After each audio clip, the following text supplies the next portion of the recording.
Steelworkers in Teesside are struggling to come to terms with the fact that 1,700 of them will lose their jobs after it was announced that the Redcar steel plant is to be mothballed. Yes, owners are saying costs are too high and that steel prices have dropped too low. Joining us from Redcar is Paul Warren, chairman of the union, which represents the majority of the workforce there. What are your feelings when you heard the news? Just exactly the same as everybody else is, devastated. I've worked here for 26 years. I've never known nothing else, straight from school, and like everybody else, just pure, utter devastation.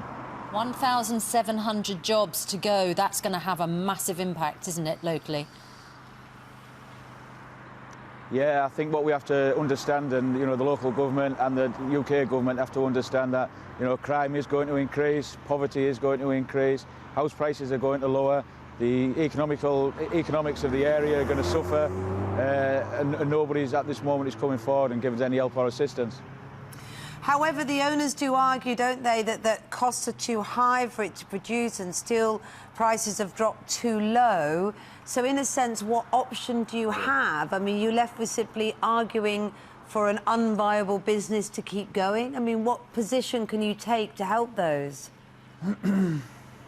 Well, what the government have got to understand is the position that we're in and the slab price is so low is because of the cheap flooding of China steel into Europe. Now, if they want to keep not just a UK steel-making industry in the UK, they have to have a proper manufacturing policy to understand, to be able to make this sustainable going forward. It's because of the cheap steel that's flooding into Europe that the price is so low that we can't compete.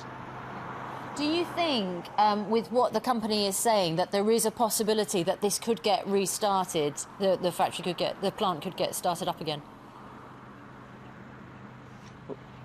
I don't know whether at this moment in time, I don't know whether we can get restarted. We are hoping that there is an investor maybe looking, or maybe there's a buyer looking at us. But what SSI has to do now is, treat the employees with respect, honesty and integrity to make sure we have got enhanced terms and conditions. It is something that has kept the workforce in this place for a long, long time, knowing fine well that they have got the soft cushion of redundancy terms if it ever came to it. So what we'll be looking for now is making sure that they adhere to them. All right, Paul Warren, thanks very much indeed for joining us.